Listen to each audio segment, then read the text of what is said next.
Hello, and welcome to the Women in Manufacturing Association's Hear Her Story podcast.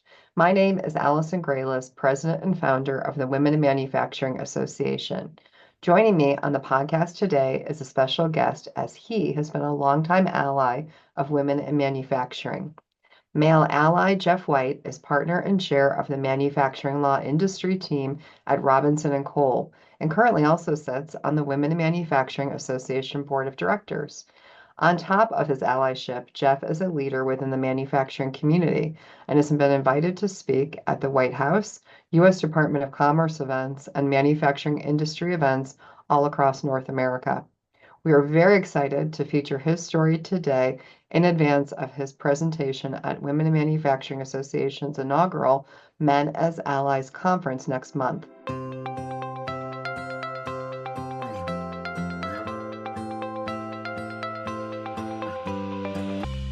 Welcome, Jeff, to the podcast. Hi, Allison. How are you? I am well. Well, thanks for being a part of Hear Her Story.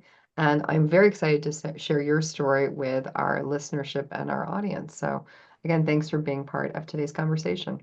So, we often start our episodes of Hear Her Story with our special guest sharing their story and a little bit about their career journey, and as well what inspired you to get involved in this industry, as well as with WIM as an ally. Thanks, Allison. First of all, really appreciate the opportunity. As I tell people, really throughout my career in manufacturing, my involvement in WIM has been one of the most fulfilling things that I've done. I'm an industry-based lawyer and been working at a firm called Robinson and Cole for the last 20 years.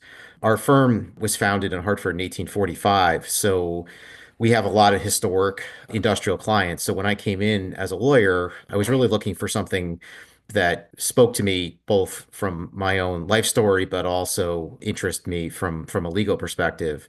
So from on my life story side, my grandfather was a World War II veteran in the what he called the silent service or submarines during World War II. And then after he was done, he went to go work in a steel factory for most of his life, was a union president, a safety officer.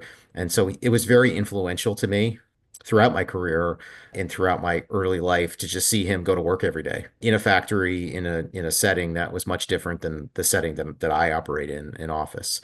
So when I was thinking about focusing or working in an area, manufacturing always was something of interest to me from the very beginning. And that's really sort of taken me all around the world. And I represent big and small manufacturers, both in the United States and then internationally.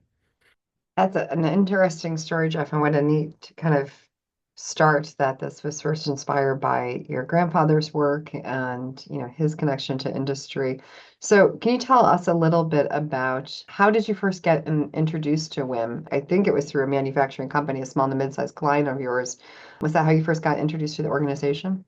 Yeah, there's a CEO and owner of Beat Industries, Jill Mayer, who really is a very good friend of mine, and I saw her involvement in WIM early days. I also remember years ago hearing about when the WIM Summit came to Hartford.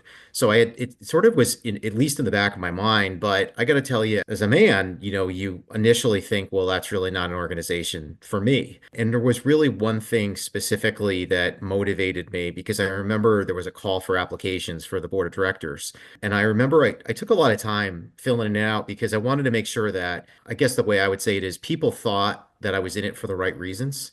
As a lawyer, and frankly, let's be honest, as really you're a vendor or a salesperson. A lot of times when you get involved in industry and industry leaders, people think you're there for the wrong reasons, right? You're there to sell your services or say how great you are. And I really wanted the people at WIM to know that I was in it for the right reasons. And so I ended up writing about my mother and talk about influential. My grandfather was influential in one aspect of my life, and my mother was in another. My mother is a longtime health executive. She's an RN. She just retired a few years ago. So she had been an RN for, I think, 45 years. And she ended up doing very well and really getting up high up in a director of nursing role at a significant healthcare organization. And right before retirement, I actually remember we were sitting at the kitchen table at my then home, and we were talking about, her career journey. And I had never really asked before. And the barriers and obstacles that she faced as a female executive in healthcare were significant. And I guess partly because, and I think this is a trait for all parents, but particularly mothers, she did a really good job of hiding any sort of barriers or challenges that she faced. Growing up, I never really figured that that was happening at all. So for me, hearing her story meant a lot to me. And it was around the same time that I was applying for WIM. And so I remember in my WIM application, I actually mentioned my mother and the impact that that had on me. And just to complete the story, my son is now a freshman in college, and he just had to write a project about, or a paper about, sort of nonprofit involvement or that kind of involvement. And he asked me if, can I talk about, why I got involved in WIM? And so I was able to tell him about his grandmother and the impact and influence that had on me. But also, I was at Summit at the same time I was doing the interview with my son. He did get an A on his paper. It worked out really well. I think any organization that you get involved in, you got to do it because you love it and it's for the right reasons. And the energy that I get when I go to Women Events is just different than anything I've ever done before. So it's been a true pleasure. Well, you're very kind. And I know we have greatly benefited from your participation on our board these past 5 years, and having your insight and perspective has been very valuable, especially as we've worked to navigate this inclusion effort for us as an organization, to all folks in manufacturing, but as well to really bring along board our male allies in this journey too, as we work to support and promote and inspire women in manufacturing. So thanks for all you do. And I love that you're sharing your story with your son about what inspired you to get involved with WIM. And I think so very powerful to hear about how your mom's own career rise and some of the challenges that she faced influenced and impacted your decision to join the WIM board. So we're very happy to have you.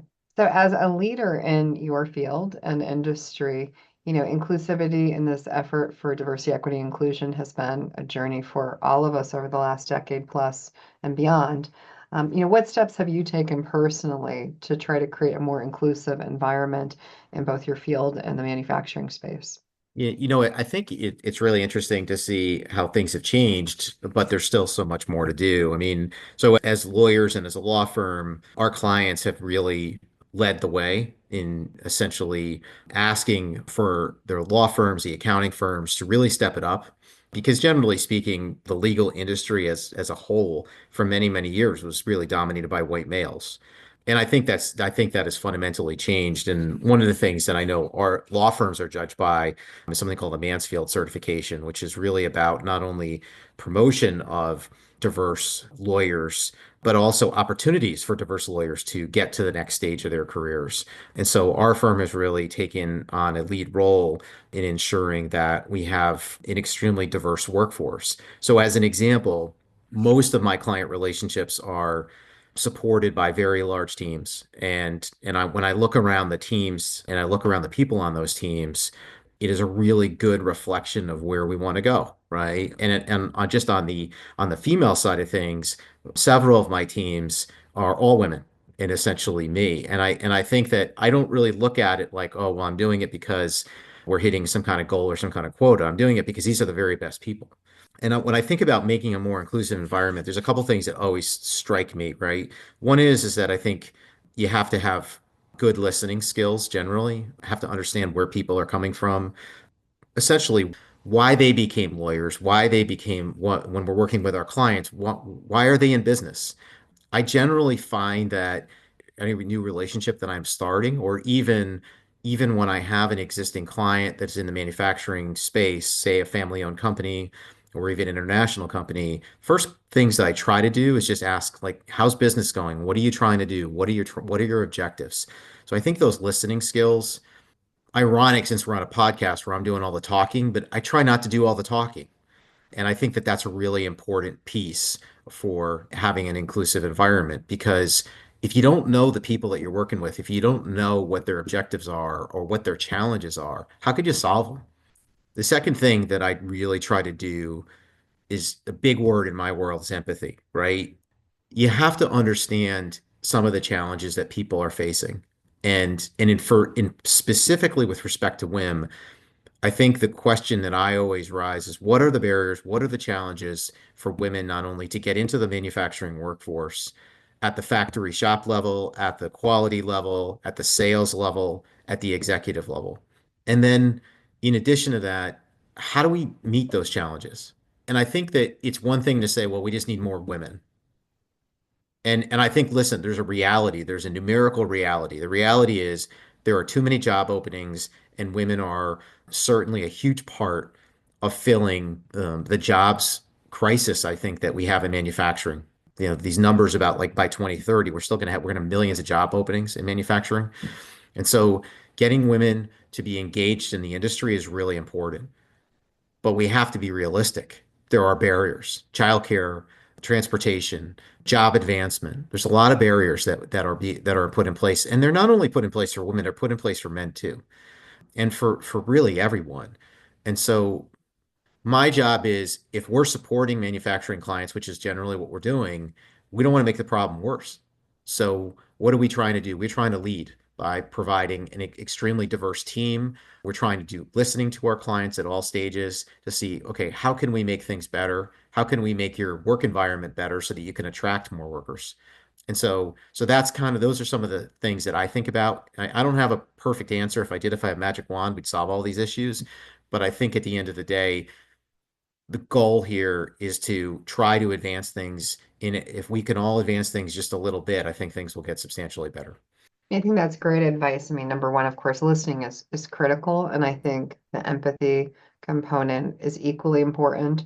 And I think, you spoke to the challenges that we're facing. Obviously, there's lots of workforce challenges presently, and we know that for parents and caregivers specifically, childcare is a pretty big one. So, I'm excited to be working with you and others in our membership as we look at public affairs issues and how we as an organization that's now globally reaching, how do we help those in a caregiving seat who are challenged with childcare and some other unique issues?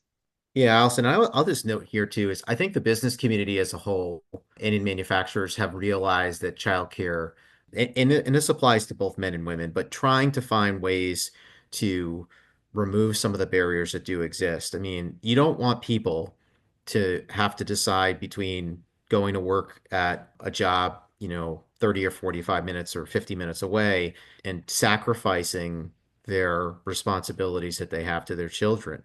You want to make sure that we have this balance. And what I've seen, particularly in Connecticut and also in other states, is that the business community has really rallied around the notion of identifying and viewing as important issues that normally the business community didn't weigh in on. So whether that's transportation, whether that's daycares on site at factories as an example, like things that I think trying to make things easier for people. And so I'm actually very excited about that. I do think that there's momentum and alliances are being drawn now that never were drawn before between various different types of groups that had different types of interests. And so I think people are starting to get it that we all have to band together to solve a lot of the challenges that the manufacturing industry has. No, I agree. I definitely think there's a lot of progressive actions happening within communities and partnerships, as you said, that I think I never would have imagined 20 plus years ago happening within areas to address this issue. So I think it's an improvement and exciting times that we're addressing it, but obviously we still, as you said, I think earlier, have a long way to go. So, how do you define being an effective ally in a traditionally male-dominated industry like manufacturing? So, the first thing that jumps out at me is, I've been running this manufacturing executive roundtable for privately held businesses for many years. And it's like CEO, CFO level, privately held businesses, family owned generally. And when we started doing this, it was pretty much all men. And what I've noticed over time is that now it's 40%, 45% women, female owners, female executives. And so when I think about being an ally, one thing that just crosses my mind is that you have to invest and support those efforts. I never felt comfortable with having an all male group. And so we worked really hard to invite other female executives to be part of the group, and they have. And so I think that's a piece of it. I also think the other piece of it is that certainly as a man, you have to like eliminate certain assumptions that are built in, right? There's this assumption that, well, when you hear about women in manufacturing, you hear things like, well, why do women have to get the leg up? Why do women have to be given advantages? Or why do companies have to focus on promoting women or getting women to the next level? How come they can't just do it for everybody? And I would tell you that in my experience at WIM, it's really not about that. I don't think female executive leaders or female factory floor workers are looking for an advantage or a leg up. I think they're just looking for an opportunity, and they're looking for training, and they're looking for mentorship. And so one thing that really was, I think, a tremendous lesson for me early on, especially in my WIM days, is I remember my first board meeting. I was sitting around a room, and it was essentially I'm the only male in the room. And that was really the first time in my life that I had been in a business setting like that. And I remember the chair at the time of the WIM board kept referring to everybody as ladies or she. And I remember during a break that the chair came up to me specifically and apologized and said, I should really be more inclusive when I'm in my language. And I was really taken aback by that she had enough awareness to mention that to me. And I actually said to her, I said, look, I'm sure that there's not a lot of settings where it was all men and one woman where the male executive at the end came up and said, oh, I should have been talking about he or she. But I think over time that has changed where people are becoming more self-aware.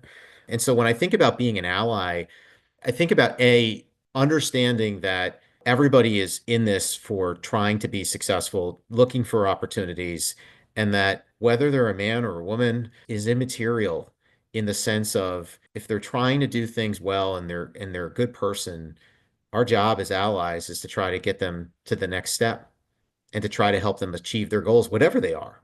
And so I also think as part of being an ally, you shouldn't assume that you know what their goals are. The reason that you learn about what people's goals are is you get to know them and you talk to them one on one. And so I don't think, and I think Wim has been really clear about this, I don't think male allies are there because we're there to say, well, men are bad, women are good, and we just need to knock out men from the equation. I think male allies in the allyship program that WIM is trying to create and establish is really just continue the good work that WIM has done to provide support for women who do want to go into manufacturing or are in manufacturing and are looking to get to the next step. And I've heard a lot of stories over the last 5 years from women saying that, really the most effective mentors in their career were men. So this is really intended to bring everyone together to try to advance everyone's interests as opposed to singling out one interest over another.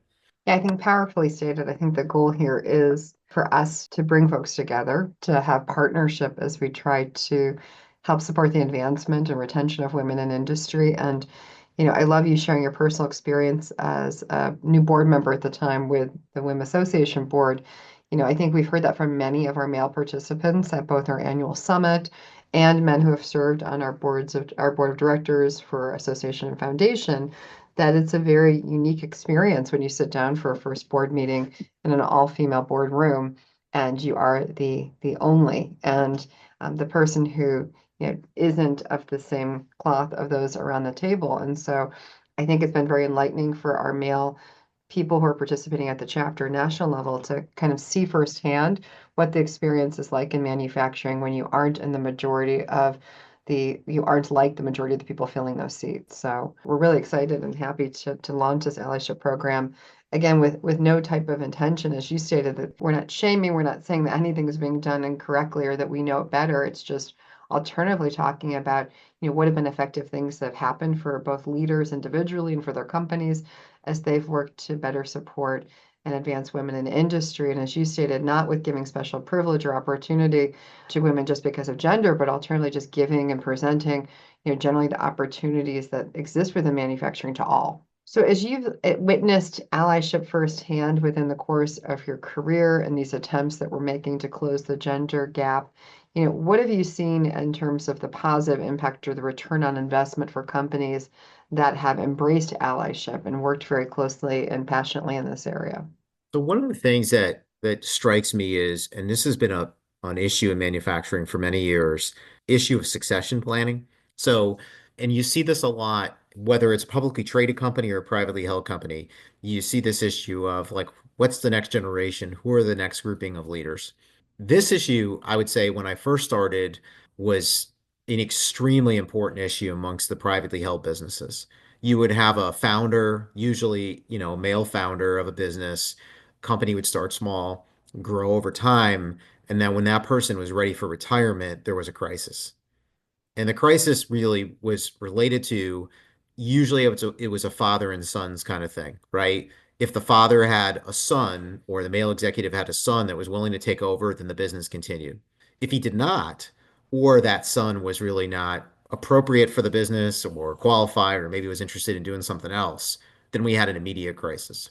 And one of the things that I've seen in terms of success and how sort of the allyship program has really positively impacted is I look at the number of female familial executives and owners and CEOs and CFOs that have now been put in place because whoever the original founder or owner of the company was more open-minded about, okay, maybe my daughter is going to become the next owner or next CEO, or maybe if it's not even a family relation, I'm going to bring in the best executive and there's a female executive that makes sense. And I have several clients like that where they've brought in female executives that have really brought that particular company to new heights.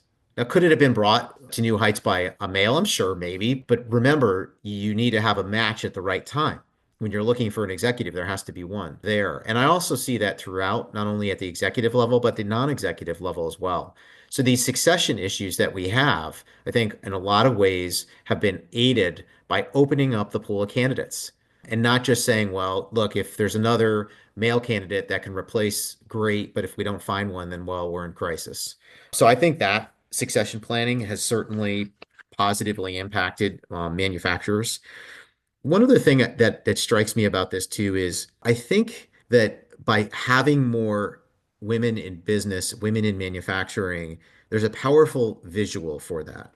And I'll just use an example from my law firm. Although we've been around, next year is our 180th anniversary, up until 4 or 5 years ago, we never had a female managing partner. And Rhonda Tobin, who is our current managing partner, really for an entire generation of female attorneys, her becoming the managing partner of our law firm, we're almost 275 lawyers, had a really significant impact on how people viewed what was possible. And she tells stories about female attorneys coming up and feeling that something was possible that maybe they didn't think was possible before. And I see that in manufacturing as well. The powerful visual of having somebody that you can look to that is doing the job maybe that you would like to do at some future point, and having them be viewed as somebody that is maybe consistent with who you are or your ideals or any other objective, I think is just really powerful and important. So I think having women in all different types of roles, whether it's on the factory floor, whether it's in sales and marketing, quality at the executive level, on the board level, I think is a really important thing as we think about allyship. And again, we can sit back and say, well, the reason that women got to those positions is because other women helped them. And I think that is true in a lot of cases, but it's also true because a lot of men helped too, because they said, this is the best candidate. I want to get into the next level. And I think that, if we go back to the most basic thing, that's a lot of fathers saying, you know what, my daughter is the best person for this business. And because of that, you look around some of these privately held businesses and you see just tremendously transformational leaders that bring different qualities. And again, that's very individual based. It doesn't have to be about gender, but they bring different qualities and different levels of inspiration to the rest of the workforce, but they also bring inspiration to the workers that don't even work for them. When they sit on panels and they say, "Wow, look at these women up there. Look what they're doing. It's possible." So that's what I think when I think about male allyship and about what we're doing. I think it's a lot less than just trying to fill some kind of box or check some sort of box. I think it's about providing the pathways to provide that level of inspiration that I think is really important for the manufacturing industry in the United States to really continue to grow. I think those are great comments, and I think you shared that sentiment around you can't be what you can't see. I mean, having women on panels, having women at the helm of companies, and having people who are diverse in spots of leadership is critically important because you then see this person that seems or feels or looks like you, and you can say, "Gosh, I think I could rise like them," or "I never thought I could aspire to be that," and now that I've seen it, it's something that really can lend someone to have this confidence to want to go after that next position or to try to work to rise their career in a similar way. So very important. So as we like to close each episode of Hear Her Story, we often end our conversations with hearing from our guests that best piece of advice that they've received personally or professionally that they would like to share with our audience. So I would love to hear, Jeff, kind of what is that one piece, or it could be even multiple pieces of advice that most have influenced you personally or professionally? It's an interesting question, and I would tell you that my typical answer to that, and I think about, the people that have influenced me the most, my mentors, people in business, and I've learned so much from my clients over the years, but also, the other lawyers that I've worked with, and I think about like what drives me and what sort of is the most influential thing that I do that I think makes me successful. And I always say something very similar, which is authenticity and being transparent. So being direct and transparent about sort of what you're trying to accomplish, and then being authentic, which to me means be yourself. And for a long time, people would come up to me and they would ask, like, okay, well, how did you do it? And what did people tell you that really was influential? And I would always say that I'm very into being authentic about, who you are as a human being and not trying to be a caricature. So in the legal field, what I tell people is don't try to copy somebody else's style or try to be somebody that what you see on TV, like with all the legal shows and legal movies. And so a lot of lawyers, that's their influence, and I think that that applies in business as well. But I want to say something that was really telling for me, which is, I've been saying that for a while, and saying that that was a big piece of advice that meant something to me. One of our female partners who I'm very good friends with and who I really respect. And she had asked me that question, and I had said, "Hey, look, I think the biggest thing is try to be yourself and try to be authentic." And she said to me, she said, "Yeah, Jeff, but you're making an assumption, and the assumption is that everybody knows who they are and that they understand who they are as a person and that they've completed that journey." And I got to tell you that statement, it was several years ago that somebody said that to me, and it was really helpful to hear that because we all think that being authentic is something that you can comes extremely naturally. We can share who we are as a human being with other people in the workforce or in boards or wherever, and that people are going to like you because you're like that. But not everybody has gotten there. And then in addition to that, even if they know who you are, or who you are as a human being, you're not necessarily always comfortable in sharing that information with others. So that's where the directness comes in, right? Not everybody wants to be direct and transparent in that way. And I think that when I have been thinking about that really deeply personal statement that she shared and trusted me enough to tell me that, what it cements for me is that when I'm thinking about people that I'm working with or collaborating with, is try to meet people where they're at. They may not necessarily all be in the same journey or have the same confidence or same abilities, but that doesn't mean that they're not as worthy as you are. And when you say, hey, just be yourself, it seems like a really simple statement, but it's not simple. And so what I try to do now is I just try to figure, well, all right, my job is don't assume that everyone can accept advice in the same way, and that listening and meeting people where they are at in their career and their life is really important. Not everybody has the same objectives and same goals. So I tend to ask more open-ended questions because I really want to learn who people are as a human and what they're trying to do. And so I guess it would be easier for my LinkedIn profile or for podcasts or whatever to just say, well, you absolutely have to do this. But I think what I've realized is it's a lot more nuanced than that. And I will tell you that that piece of advice that I got from somebody that I wasn't expecting it has really shaped my thinking about this is not about a world of sound bites. This is just a world about trying to find deeper understanding and frankly, just building relationships with people.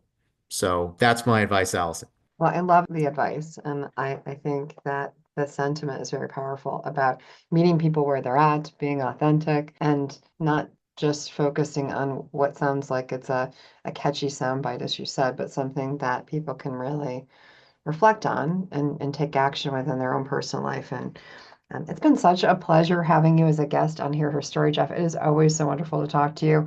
And I think you shared some amazing pieces of insight here as you've been a great ally again in manufacturing and for our organization. So I just so appreciate you taking time with us today to share your story on our podcast. So thanks so much. Thanks, Allison. Thank you for listening to Hear Her Story, a podcast produced by the Women in Manufacturing Association. Be sure to share, review, and subscribe to hear her story on Apple, Google, Spotify, or wherever you like to listen.